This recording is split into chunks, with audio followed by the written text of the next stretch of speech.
अब हम विवेचना करेंगे कि मराठाओं के हार के कारण क्या थे। पहला कारण ये था कि मराठा जब चले थे तो उस समय अपने साथ तीर्थयात्री भी लेके चले थे। सेना तो थी उनके पास, लेकिन उसके साथ वो तीर्थयात्री भी लेकर चले थे जो दक्षिण से उत्तर की तरफ यात्रा करने जा रहे थे। उत्तर में बहुत से प्रसिद्ध स्थान हैं, जैसे केदारनाथ, बद्रीनाथ, आदि स्थान, गया आदि स्थान ऐसे हैं जो हिंदुओं में पवित्र, चारों धाम पवित्र माने गए हैं। चारों धाम में तो द्वारिका तो सौराष्ट्र में पड़ जाता है, जो इस समय महाराष्ट्र के बगल में ही था, तो इसलिए काफ़ी मात्रा में चलते हैं। तो इससे क्या होता है कि करीब जब अहमद शाह अब्दाली यमुना पार करता है तो मराठाओं और अहमद शाह अब्दाली के बीच करीब 3 महीने की मोर्चाबंदी होती, और ये मोर्चाबंदी चलती है।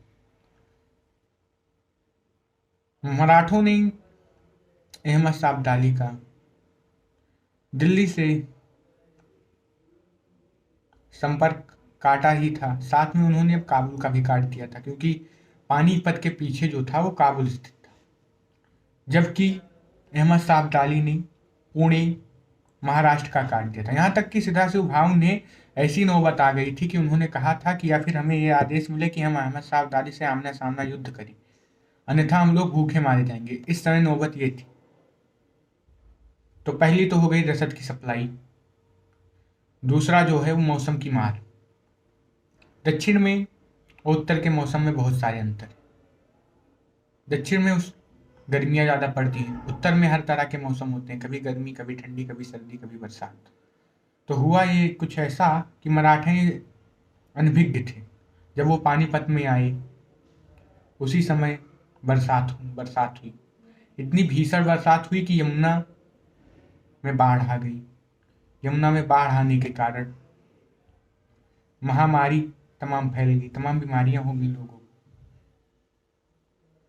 जो सदाशिव भाव की पत्नी थी, दूसरी पत्नी से पार्वती जी, वो खुद वेद थी, इसलिए वो भी उसमें आए थे। तो महामारी फैली, उपचार भी थोड़ा बहुत हुआ होगा उस समय। उसके बाद पूरा पानीपत का मैदान कीचड़युक्त था। मराठा धोती पहन के युद्ध कर रहे थे। इससे यह हुआ कि जब वो युद्ध में आए तो वो तेजी से चल नहीं पाए। पहली बात तो उनके पास रसद का अभाव था, पर्याप्त भोजन उन्हें मिल नहीं रहा था। 3 महीने की लगभग किलाबंदी थी। मराठा भूखे, एक हिसाब से भूखे मरने की नौबत थी। दूसरी बात, धोती पहन के वो अपनी गति भी नहीं बढ़ा पा रहे थे। तो दूसरा हम मान सकते हैं कि भोजन की कमी। तीसरा है अहमद शाह अब्दाली, जिसे अफगानिस्तान का कह सकते हैं, नेपोलियन कहा जाता है या फादर ऑफ अफगानिस्तान कहा जाता है। वो एक सफल राजनीतिक भी था योद्धा के साथ। उसने उस अवध को मिला लिया था जिससे कुछ वर्षों पहले उसका युद्ध हुआ था। यहाँ ये सिद्ध होता है कि अहमद शाह अब्दाली की राजनीति, बातचीत की, संधि की बहुत जबरदस्त नीति थी। वो इसमें कामयाब हुआ अहमद शाह अब्दाली। उसके बाद मराठाओं ने जाटों को अनदेखा कर दिया था, ये भी एक रीजन था। सूरजमल वजीर बनना चाहते थे दिल्ली के, सूरजमल जी, लेकिन वो पद मराठाओं ने सोचा था कि हम सिराजुद्दौला को दे देंगे, सिराजुद्दौला को, अवध के नवाब को दे देंगे। तो उस समय उसके पास करीब 40,000 की सेना थी। तो सोचे थे कुछ सेना इनको मिल जाएगी, 10-10 हज़ार राइफल्स, बंदूकें मिल जाएंगी तो ये आराम से तो जीत लेंगे।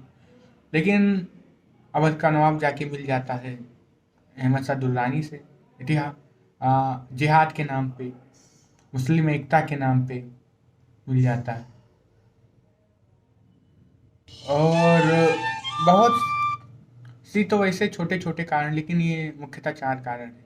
अब हम थोड़ा इसकी उपसंहार की बात करते हैं, निष्कर्ष क्या निकलता है। इस युद्ध में मराठाओं ने अपने अच्छे सिपाह सफेद सालार सेनापति खो दिए थे, जिससे क्या हुआ कि आगे माधवराव आए, उन्होंने नेतृत्व भी किया 7-8 सालों तक, लेकिन जब उनकी मृत्यु हो गई तो उसके बाद कोई सही से रह नहीं गया मराठा। अगर विश्वासराव की या सदाशिव भाऊ की मृत्यु ना होती तो ही आगे इनको लीड करते। आगे क्या हुआ, विश्वनाथ की वजह से प्रथम मराठा अंगल युद्ध हुआ। द्वितीय और तृतीय मराठा युद्ध उनके पुत्र बाजीराव द्वितीय, जिनको नाना साहेब सब कहते हैं, उनके समय में हुआ। तो इससे क्या हुआ कि मराठाओं को जो एक कुशल सेनापति की, नेतृत्वकर्ता की जरूरत थी, वो इस युद्ध की वजह से खल गई। तमाम योद्धा शहीद हो गए। नाना फडणवीस, महादेव जी सिंधिया, ये लोग युद्ध से बचकर भाग गए थे, लेकिन इनके उत्तराधिकारी भी नहीं हो पाए, आगे सक्सीड नहीं कर पाए। इससे क्या हुआ कि आगे चल के 1818 के बाद मराठाओं को बिठूर भेज दिया गया, जब वो अंग्रेजों से हारे और मराठा शक्ति का पतन हो गया। आखिरी समय 1857 में पेशवा बाजीराव द्वितीय के पुत्र ने कानपुर के बिठूर में अंग्रेजों के विरुद्ध स्वतंत्रता संग्राम में लड़ाई लड़ी, लेकिन वो हार गए।